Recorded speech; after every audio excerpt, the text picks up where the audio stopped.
It's time to hit social media for cash tags. And for that, we'd like to welcome in Landon Swan, the co-founder of LikeFolio.com, and Fast Market contributor Jenny Horn back with us. Ralph Lauren has not been one that's been a winner, from what I can tell. Not so much. I've got a very ominous feeling about this segment, just so you know. I have the feeling this is going to turn into one of those young versus old discussions, and I think I'm on the wrong side of this, frankly. I think you might be. I mean, Ralph Lauren was one of those names that really rode this big wave of euphoric spending, but since then they haven't really seen that wave come back. So they're kind of in this place right now where they're seeing total weakness. Landon, what are you seeing with your purchase intent mentions? So when we look back at purchase intent going back several years, we see a huge downtrend, and it's basically been just people less and less excited about shopping at this store and talking about it, these stores and talking about it. But that downtrend has actually sort of rounded off and slowed down. And so we're actually starting to see purchase intent level off, stop the bleeding, and actually maybe start to uptick a little bit, which is a great sign for the company. Back in early 2018, when the stock ran up like it did, we did call that one earnings beat, but then after that, it seems a little bit overbought. But at this point, it's been there for about a year. It's consolidating around, 110 or so. And so we're going to have to go with the market on this and assume it's priced fairly, even though they did have declining revenues for several years. And now we're looking at, like I said, a story where purchase intent was decreasing and now it's not anymore. And that's going to be a very good sign. We think this possibly could be the bottom as far as consumer interest in this company. So it could be upside from here. All right, full disclosure. I have been wearing Ralph Lauren at some version or point since Ronald Reagan was governor. Okay, so we're not talking about a short amount of time here. That being said, I get the stale aura that's around Ralph Lauren in terms of the polo. But they have a new brand out lately that's called RLX.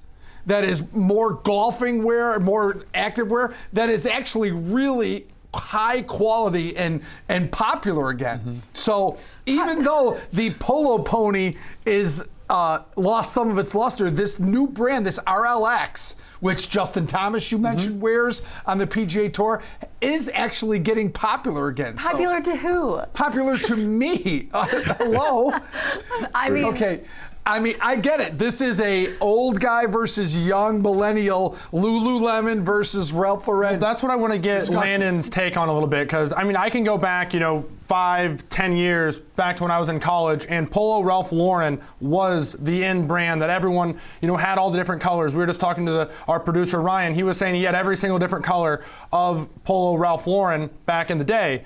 But I'm a little disconnected from that time frame now, and I wonder, is that still the case? Is it still popular amongst college age? Or is it this new, bonobos? Is it Lululemon, as Kevin mentions? Are there new companies that are taking advantage of that market and kind of the in thing, and Ralph Lauren just kind of fell to the wayside? I think the story is that Ralph Lauren has fallen to the wayside, and that was the trend that they were on, and other companies were dominating in that regard. And like companies like Lululemon, like you mentioned, have purchase intent that's just going up tremendously. The story, though, is that Ralph Lauren's purchase intent decline is slowing/flattening out. And one of the reasons that we see that, and this chart illustrates this very well, is you've got consumer happiness. I know that top line is sort of a white-purple line, doesn't look like it moves a lot, but over the last 5 years, it actually goes from 72% to now we're about 82%, and we've seen it get as high as 85 or 86. That's a 90-day moving average, and I've got to say that is a very large move over the course of that amount of time. So what we've seen is that, yes, less people have been interested in shopping with this company, but their core customers are staying, and that is giving them a sort of a base to tap into with these new types of brands that Kevin's mentioning. So I think that possibly we could see the bottom of consumer interest here, and it could be upside from here. And with the stock off just a little bit, our data suggests that RL could be slightly oversold. Go ahead. You're about to say something. Just let's get it over with. Go ahead. I think you're the core customer, but I don't think that people my age are wearing RL anymore. I don't think so. Here's the thing, though. Here's what Ralph Lauren has going for them. If you see, remember, they license a lot of gear, too. Mm-hmm. It's not like towels. I have towels with Polo ponies on them.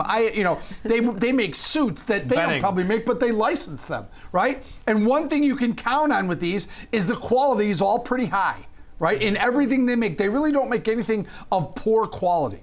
So at least that's something you could trust long term. And like I said, I think this RLX brand is something pretty high quality. And I have to say, my own personal bias aside, social media kind of tells a totally different picture today, because you do still have these named people, like Blake Lively was still wearing RL at a fashion event. So she's cool, right? She is cool. Blake Lively's cool. So there is that positive noise. So it's Kevin Hinks and Blake Lively. All right, I got two of us.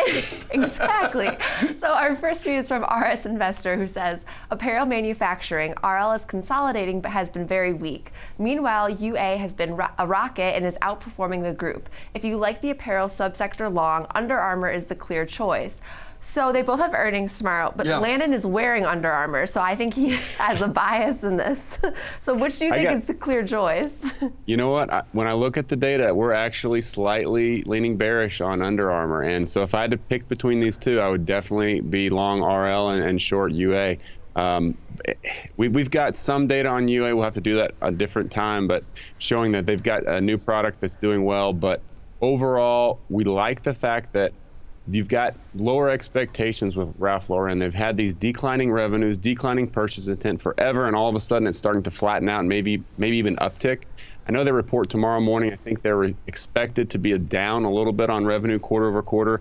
We've got them up slightly purchase intent-wise quarter over quarter. So it could be an oversold situation, or maybe just a situation where the markets are slightly surprised by a not so bad type of report. Does it concern you at all with Ralph Lauren in particular that the consumer's been so strong and this company hasn't been taking advantage of that?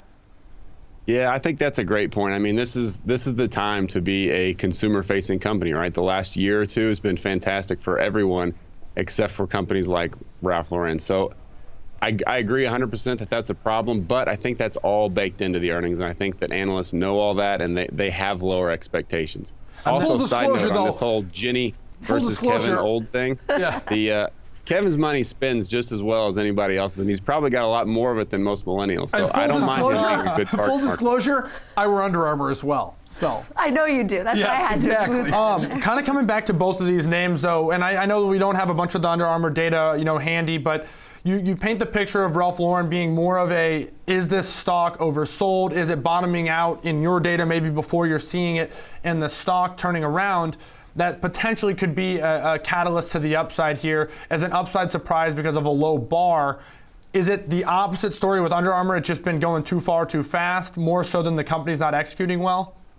Pretty much, yep.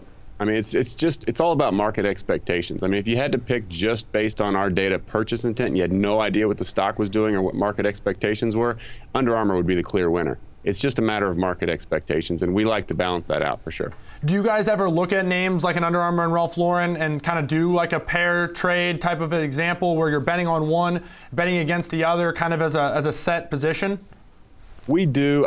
Those two companies, I know they're similar, but they're not quite close enough for us to pair them up, just because it's really two different markets, and you've got shoes and athletic wear in one, and golf stuff in the other. So it's a little bit different. But yeah, I would say that if you put a gun to my head, I would definitely pick Ralph Lauren long and Under Armour short if you had to pair those up. And you can see it on the chart that we just threw up on the screen here. The pink is Ralph Lauren. No, the pink is Under Armour, and the other is Ralph Lauren. So you can see there's divergence there. I mean, Under Armour has rallied quite substantially, and Ralph Lauren's a little heavy. So, but even Landon, with the new RLX that Kevin's mentioning, not enough overlap for you to really see this as a perfect pair, not like a Coke or a Pepsi where they're basically the same companies doing different things. So enough differences to see that the divergence isn't necessarily meriting a pairs play.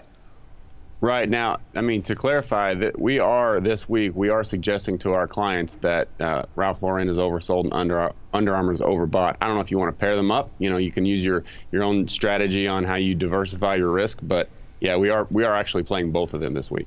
Alrighty, Lane, that's a good place to leave it. We'll look forward to talking to you again later this week, and we'll look at these two names tomorrow morning and see where they all shake up. But thanks for joining us this morning, and have a great rest of your day. Thanks a lot. Happy Monday.